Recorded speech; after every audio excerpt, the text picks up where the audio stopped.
This is Real Estate New Mexico with Debbie B. on AM 1350. Good morning and welcome. This is Real Estate New Mexico, the most important 30 minutes of radio every Sunday morning at 11 a.m. on 1350. I'm Debbie Bulcock, your host, and I'm going to be helping to rebuild New Mexico's housing and credit markets one home at a time. Within every market, there are solutions as well as tremendous opportunities, and you just need some trusted advice. That's what you'll hear every Sunday right here at 11 o'clock on 1350. And yes, I am a licensed mortgage loan officer, MLO 255477. And today in the studio with us, we have Sean Remington with Keller Williams. And Sean is an outstanding agent that I've had some transactions with over the last year or so. And I asked Sean to come in and talk to us about a few little things. Sean, can you explain to everybody what your experience level is? How did you get into real estate? How long have you been in it? I'm in my 9th year now. I started because I worked previously as a salesperson in the resort industry, bringing conventions into the resorts. And then I realized 3 weeks of travel just wasn't going to work for my family and I. So prayed for a solution, and real estate was that solution, that I'm allowed to work just as hard, if not harder. Probably harder.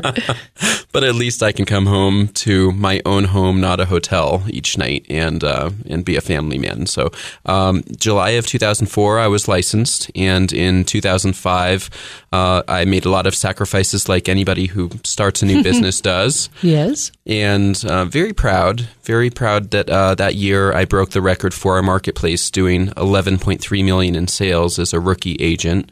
In history in our market that has never been surpassed. And I've grown and grown, and today I am one of the 5 highest producing agents in our marketplace. I have to kind of note there that you came into this business just before the little downfall we had. So I don't know. I feel that a lot of people that came into business at that time that did really good business just was doing it the right way. You had to learn how to do it a little bit different than some of the other agents that have been around a long time, I think. Well, thank you. What have you seen out in the marketplace recently as far as sales? Are you seeing things get better, worse? I know what I see, but what are you seeing? I see it getting better. You see it a whole lot better. Well, of course, I'm an eternal optimist, but the sales are definitely there to back up my optimism. You know, like in our marketplace, we've here in the Albuquerque area, we have 13.4% more sales in 2012 over 2011. Mm-hmm. Our month-end reports are looking outstanding year over year, January of this year versus 2012, February versus 2012, February. Mm-hmm. So we're definitely on a very exciting time right now. The adrenaline is pumping through my blood. I'm really excited.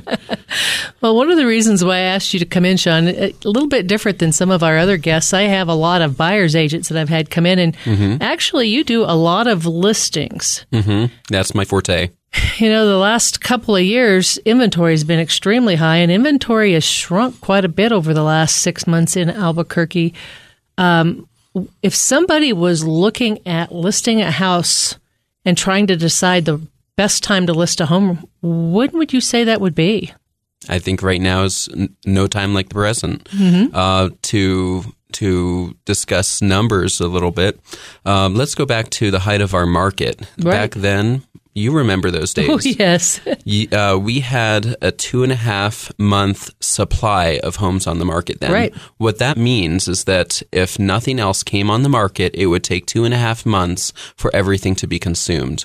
We had, multiple offers within an hour of going on the market. And then where are we today?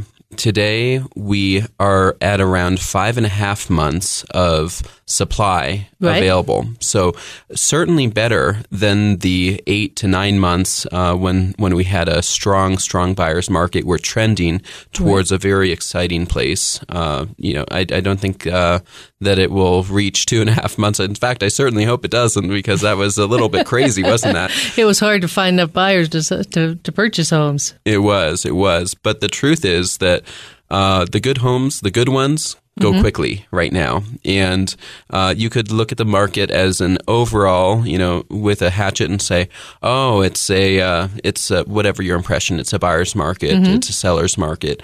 But then you really have to take a scalpel in and say, okay, what property am I selling? Is it a renovated home that will be $125,000? Well, then it's a seller's marketplace for that home. Is it a home over $1 million, even though it's worth every penny of it?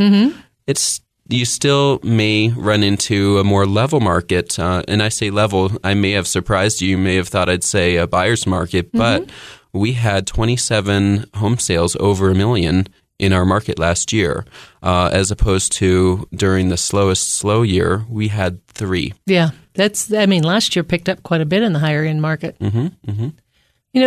There is so many people that I talk to that would like to buy up, they would really like to get a bigger home, get a home maybe in a different school district because their children are getting older. Sure. But what I keep hearing is, well, I don't know that I have enough value. Value dropped so much everywhere that I'm sure that I probably don't have enough value to sell it. And wouldn't you say that those values are starting to poke up a little bit?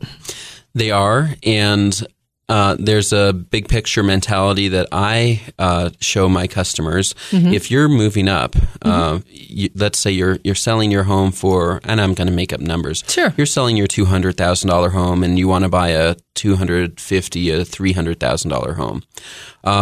In that case, what you're losing on one end, you're gaining on the other end. Correct. Because it's no different. As long as you're staying in the same marketplace, it's no different of what values did on that end than what it did on the one that you're selling. So if you're selling a little bit light, you're also purchasing a little bit light. And if you're moving up, at the end of the day, you're gaining. Oh, yes, because those values are going to increase a little bit more. Well, I believe firmly that if you're at a certain level of home size, certain area, there is a maximum that they're going to increase. There's other places that still have a lot of room to grow. Oh, absolutely there are. Yeah. I can understand perfectly where you're coming from with that. How about if somebody wanted to go about getting an idea of value, how do you explain to your people that want to list properties how they can come into the marketplace, or how they can pick somebody? Let's just say somebody wants to find a good listing agent. How would they find somebody like you? How would they interview? Would they go by word of mouth? What's the best way to find a good listing agent? Word of mouth. My business is primarily based on referrals, repeat customers, and I get inbound calls regularly throughout the week saying, I was at the water cooler at work and I was talking about how I need to sell my home, and my coworker said, you've got to call this guy. And that's no different. We have some really professional, excellent agents in our marketplace. I've been very pleased. And so the choice that you have to choose from out there, I always recommend interviewing at least 3 and choosing who's going to be the best fit for you. Some of it has to do with personality and how well you jive, but a bigger portion of it is how hard will this person market the home to achieve the result that my family desires. Things that I would look for if I were a consumer is, what's your marketing plan? Are you going to assist me in the preparation stages? None of us live in our home the same way that we present it for sale. So, for example, my staging professional who goes in to consult with all of my sellers before the home goes on the market, Kelly, great lady, she came to my home and said, Sean, beautiful how you've set this up, and Christine, I love how you've set up the living room, but I want you to know that this table over here, that's going to have to go if you ever sell your home. Right. And my wife said, you've got to be crazy. That table looks wonderful there. It provides additional seating in our living room. And she said, oh, I get it. I understand how it works for you.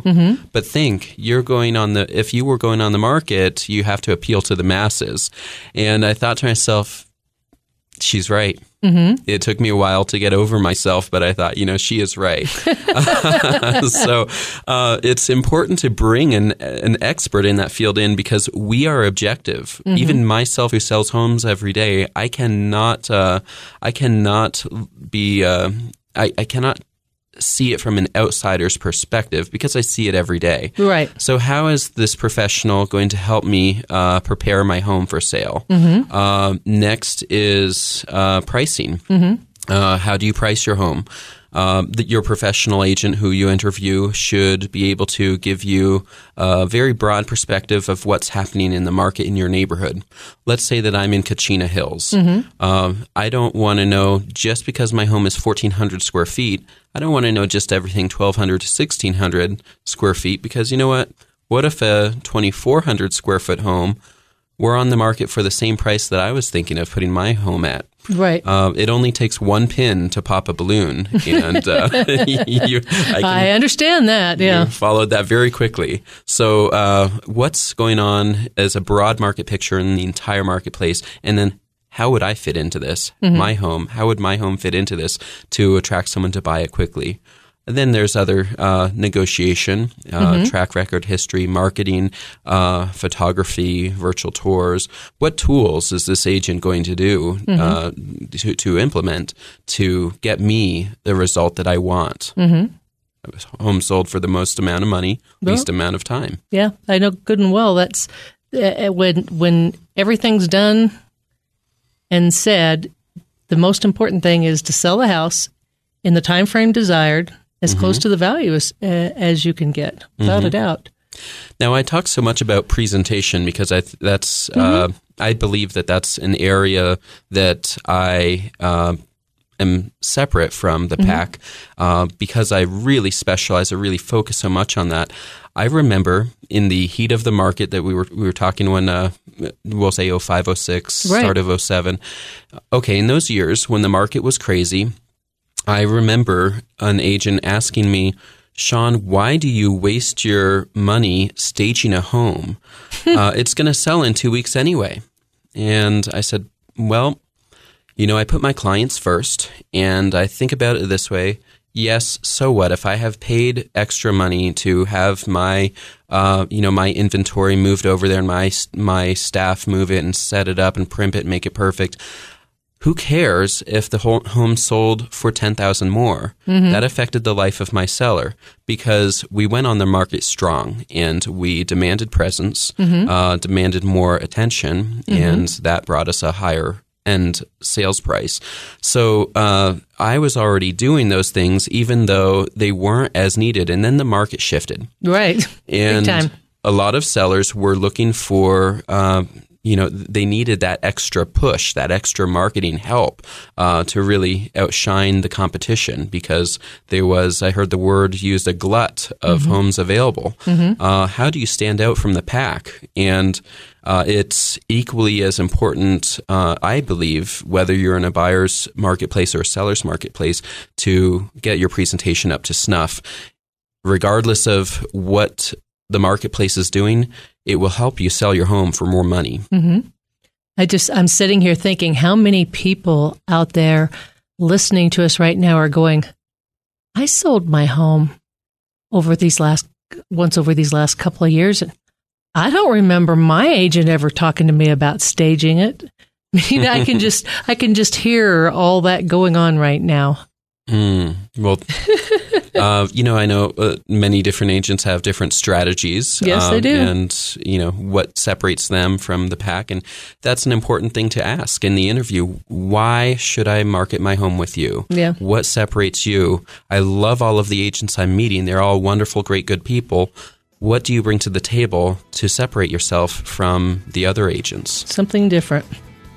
You're listening to Real Estate New Mexico on 1350, and we'll be back in a few to visit with Sean Remington a little bit longer. Sean, what's the best way for them to get a hold of you if they needed to call you right now? My direct telephone, this goes to my cell phone, which is the best way to reach me. It's local 505-307-4006. We will talk to you again after the break. Real Estate New Mexico is hosted by local real estate and finance expert Debbie Bulcock. The purpose of the show is to help consumers understand what's really going on in our local real estate market. We're teaching you the why and the how to, so you'll always be one step ahead of everyone else. Whether you need to sell your home for top dollar, refinance and save money, or even buy a bargain in Albuquerque, Debbie Bulcock can help. Call Debbie Bulcock today, and you'll be glad you did. 798-2012. That's 798-2012. Real topics that affect your life. It's Real Estate New Mexico on AM 1350. Welcome back to Real Estate New Mexico. I'm Debbie Bulcock, your host, and you can reach me anytime at 798-2012. Again, that's 798-2012. And I'd like you to leave a message with the best time and the best way to contact you. Email, phone, text, however works best for you. And I will be getting back with you as quickly as I possibly can. With us today, we have Sean Remington with Keller Williams Realty, and we're talking about listings. And we had a nice conversation about how to pick an agent to list with. Sean, how does somebody go about getting to the top value, the top numbers they can get with their house? Well, I would drill home that presentation and price. It's a price war and a beauty pageant all rolled into one, isn't it, out there? We talked a lot about presentation, so I'm going to just leave that aside. But pricing your home is so key to the sale.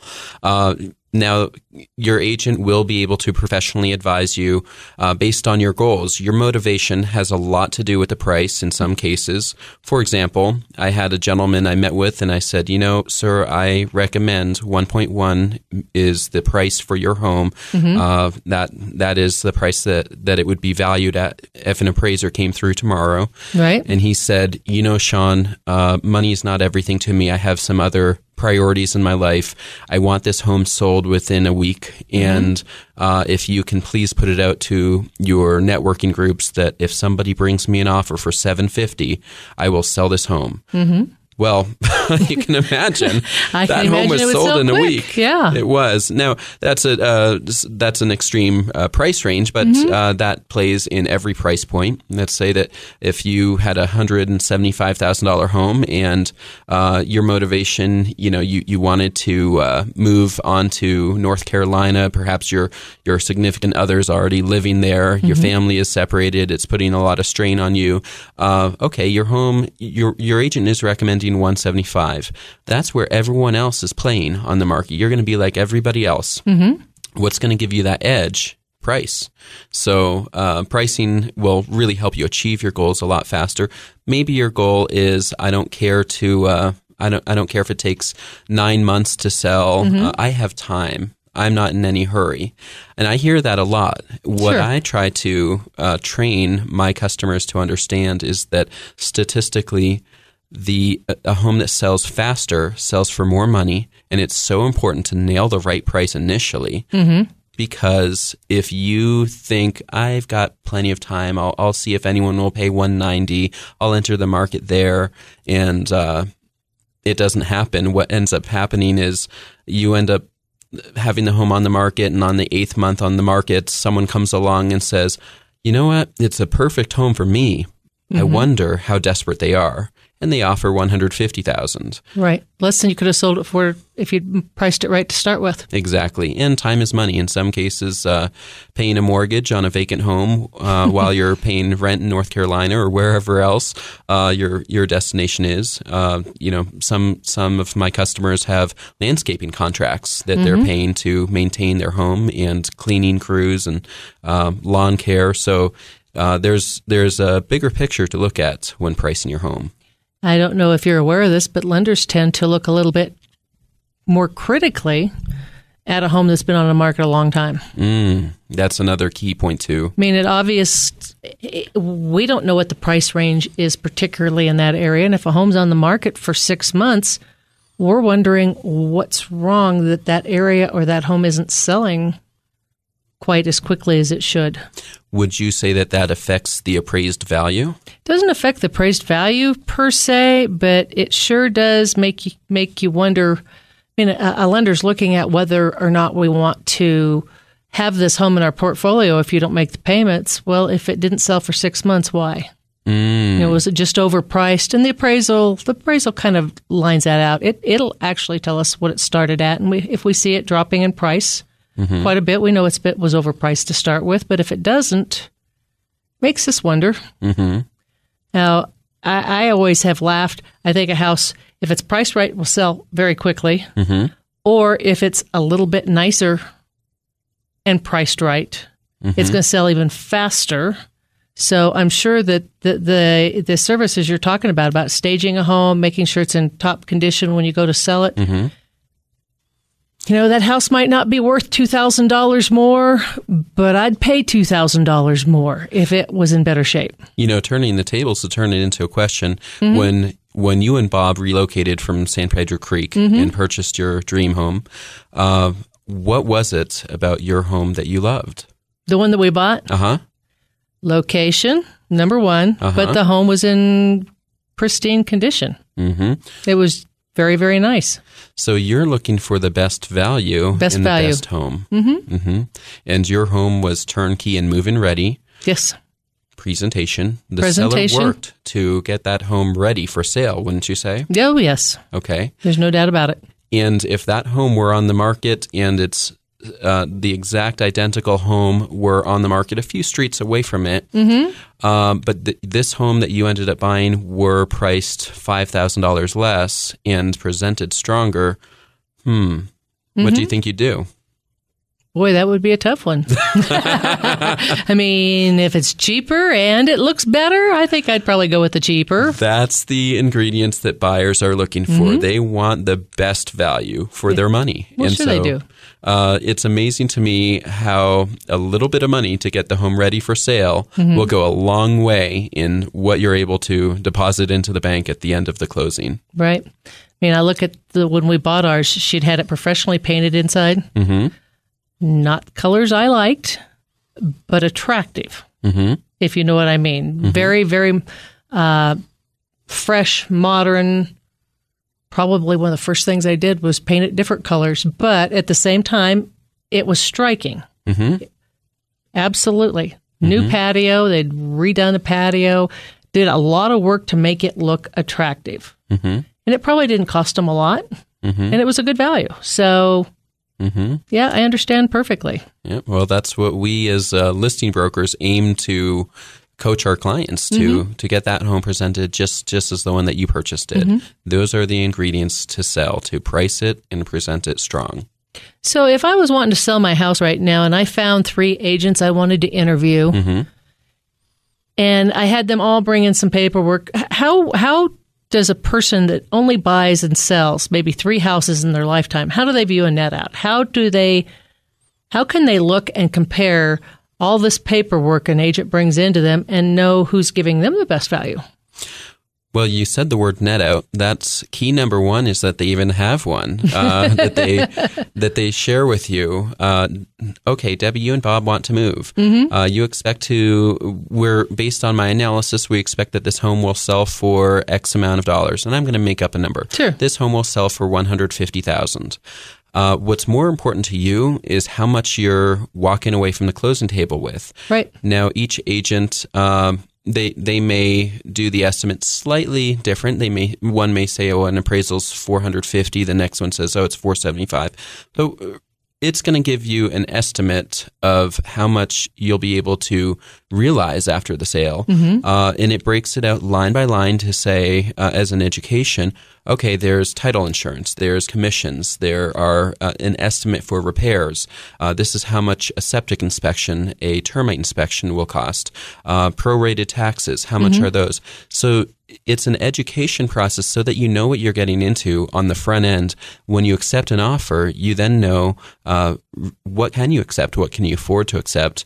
You are empowered to understand the process rather than get surprised at the end of the closing and say, I didn't realize that title insurance was X amount of dollars.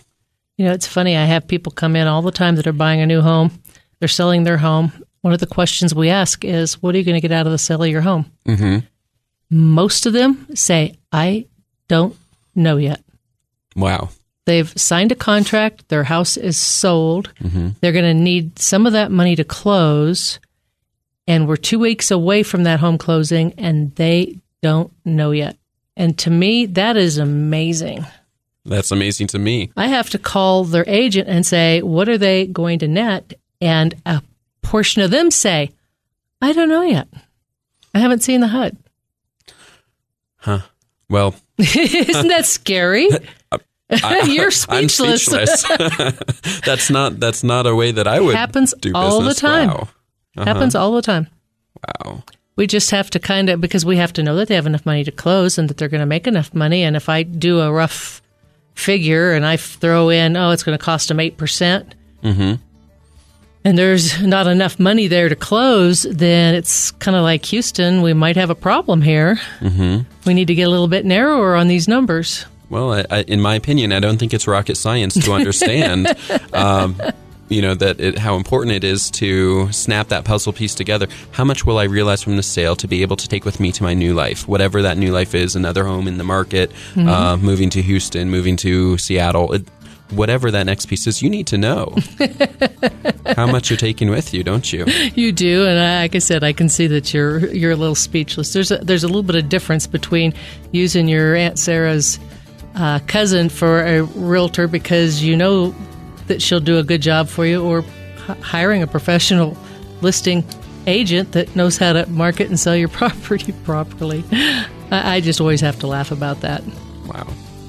Well, Sean, I really have enjoyed having you in here today, and I would like you to let everybody know again how they get a hold of you, who you work for.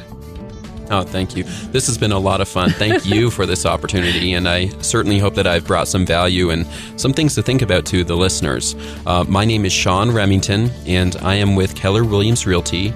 The best way to reach me, my direct phone is local 505-307-4006.